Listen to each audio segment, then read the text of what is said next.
नमस्कार दोस्तों, मेरे इस मंच पर मैं अभिसार शर्मा आपका स्वागत करता हूं। इस तस्वीर को देखिए। राहुल गांधी और प्रियंका गांधी आज उन्होंने उत्तर प्रदेश के युवाओं के लिए एक घोषणा पत्र का ऐलान किया। मगर मैं चाहूंगा आप इस तस्वीर को देखिए। इस तस्वीर में एक सहजता है, एक भाई और बहन के बीच जो दोस्ती का भाव है वो हम साफ तौर पर देख सकते हैं।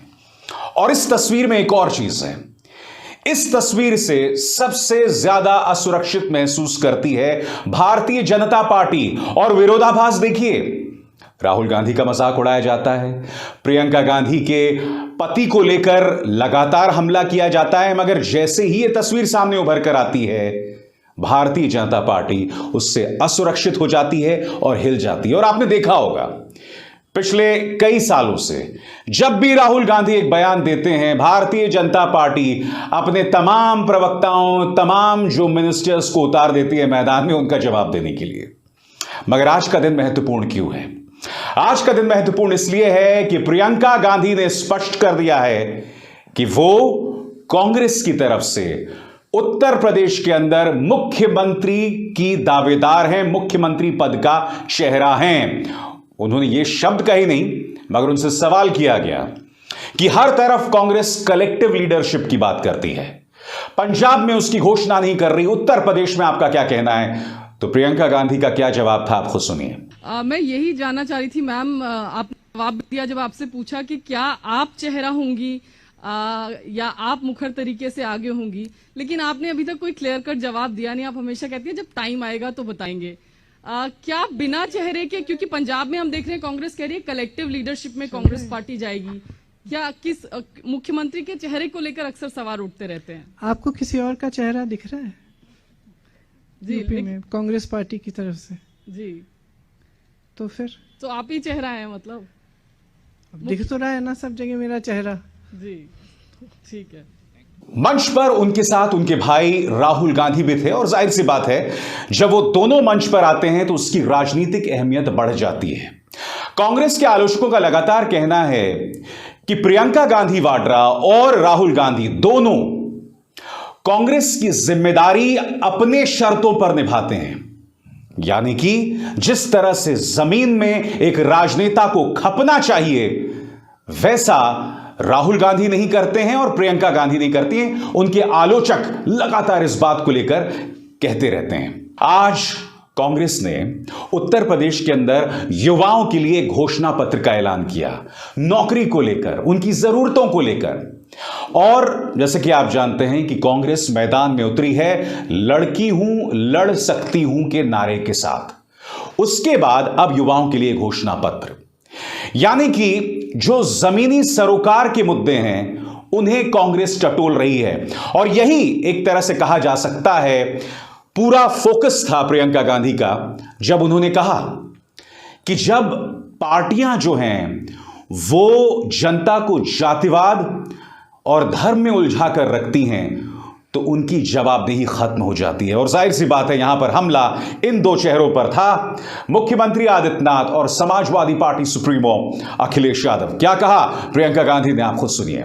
जहां तक चुनाव की बात है, जो आप कह रहे हैं कि जाति के आधार पर और सांप्रदायिक आधार पर ध्रुवीकरण है, मैं समझती हूं कि इस देश के लिए बहुत ही ज्यादा जरूरी है कि जनता जागरूक बनना शुरू करे हो। और जनता को समझना पड़ेगा कि जब तक वो जवाबदेही नहीं मांगेंगे, जब तक वो ये नहीं कहेंगे कि हमें ये राजनीति नहीं चाहिए, हमें अपने विकास की राजनीति चाहिए, हम जानना चाहते हैं कि आप हमारे यहाँ नल क्यों नहीं लगा रहे हैं, हमारे मोहल्ले में सड़क क्यों नहीं है, हमारे गांव में पाठशाला क्यों नहीं चल रहा है, हमारे बच्चों को रोजगार क्यों नहीं मिल रहा है, हमारी सेहत की क्या सुविधाएं हैं। जब तक आप जवाबदेही नहीं मांगेंगे तब तक कोई नेता जवाबदेह बनेगा नहीं। तो मैं बार बार ये कहती हूँ, जनता को जागरूक होना ही पड़ेगा। ये जो जातिवाद है और जो सांप्रदायिकता है, इससे आपका पेट नहीं भरने वाला।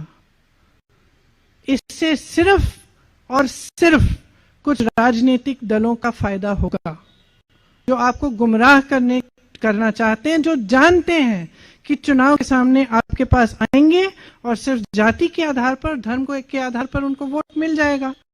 आप नेता हैं, आपको मालूम है कि 5 साल बाद आप उस मोहल्ले में जाएंगे, आपको तो वोट मिलना है, तो फिर आप उसका नल क्यों लगवाएंगे, उसकी सड़क क्यों बनवाएंगे, उसकी पाठशाला क्यों बनवाएंगे, उसके लिए कुछ करेंगे क्यों, जब आपको मालूम है, ये निश्चित है कि आपको वोट मिलने वाला है जाति के आधार पर या फिर धर्म के आधार पर।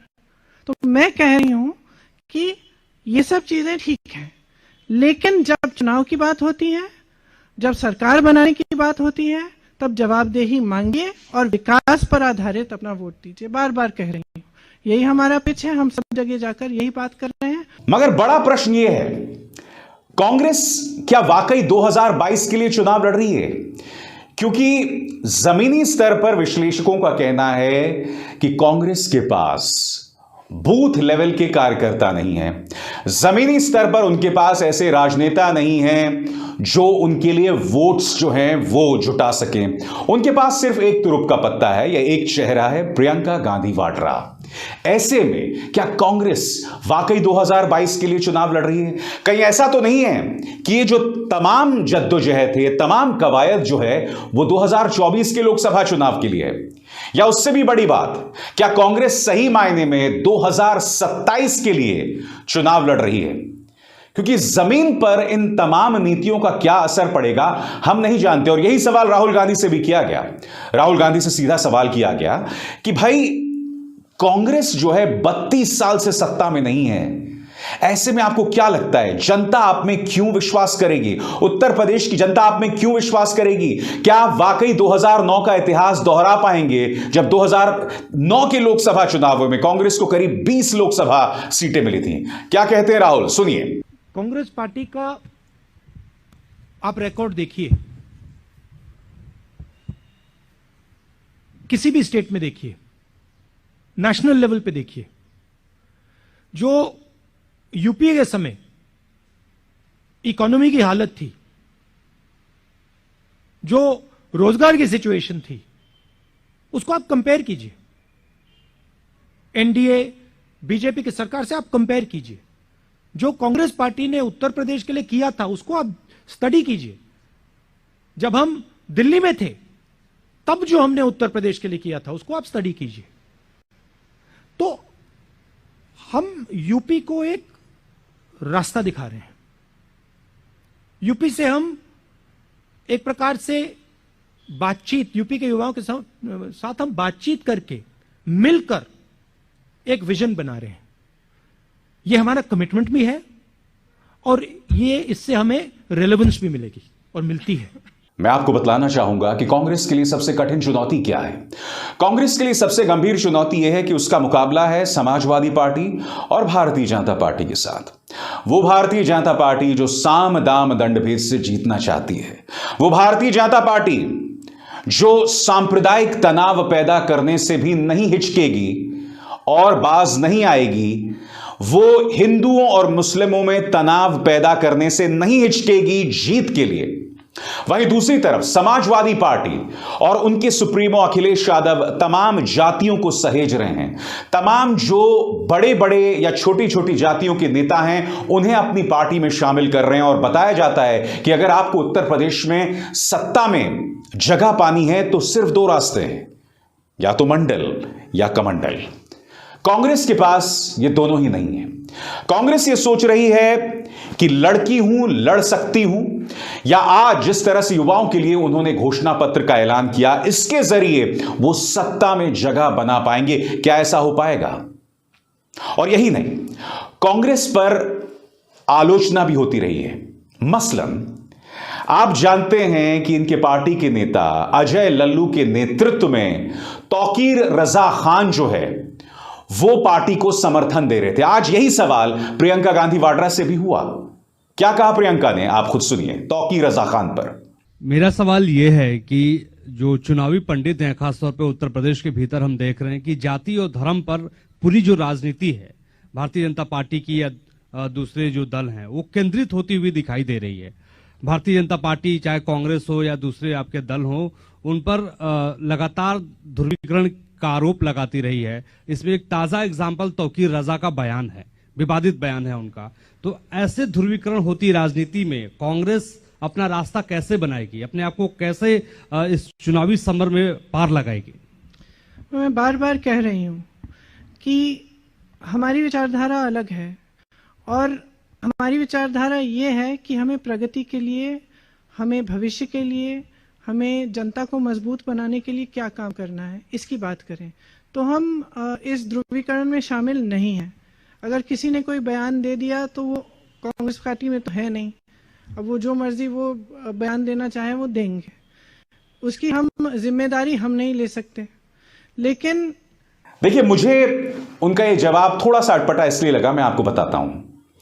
पार्टी के नेता ये नहीं कह सकते कि भाई वो हमारी पार्टी में शामिल नहीं है, वो जो मर्जी बोलते रहे, हम उससे क्या कर सकते हैं। सीधा सा जवाब, प्रियंका जी आपको यह बतलाना चाहिए कि फिर अजय लल्लू तौकीर रजा खान के साथ कर क्या रहे थे, और इन्हीं तौकीर रजा खान ने आपके साथ भी फोटो खिंचवाई थी। क्या आप ये बात भूल गई हैं? तो इसलिए जब आप भारतीय जनता पार्टी पर उंगली उठाती हैं कि वो लोग धर्म के नाम पर राजनीति कर रहे हैं, तब आपको ऐसे एलिमेंट्स को भी खारिज करना चाहिए जो इस तरह से समाज के अंदर अराजकता फैलाने की कोशिश कर रहे हो या भड़काऊ बयान देने की कोशिश कर रहे हो। मैंने तौकीर रजा खान के कुछ भाषणों को सुना है और मुझे वो भड़काऊ लगते हैं, और यही वजह है कि आप भी आज प्रियंका गांधी इस मुद्दे पर रक्षात्मक मुद्रा में दिखाई दी। बहरहाल, जनता के लिए एक अच्छी बात यह है कि अब उनके पास सीधे सीधे 3 विकल्प दिखाई दे रहे हैं। भारतीय जनता पार्टी तो है ही, समाजवादी पार्टी है, और प्रियंका गांधी वाड्रा अपने दम पर जो कोशिशें करती दिखाई दे रही हैं। क्या उन्हें सफलता मिलेगी? मैं अक्सर कहता हूं कि अगर अखिलेश यादव जीत गए तो वो एक बहुत बड़ा राजनीतिक चमत्कार होगा, मगर अगर कांग्रेस जीत गई दोस्तों तो यह कल्पना से भी विचित्र होगा। ये तमाम चमत्कारों का बाप होगा। खैर, लंबी लड़ाई है कांग्रेस की, मगर अगर जनता के मुद्दे उठाए जाते रहें तो इन्हीं मुद्दों में सांप्रदायिकता और जातिवाद दोनों दफन हो जाएंगे। अभिसार शर्मा को दीजिए इजाजत। नमस्कार।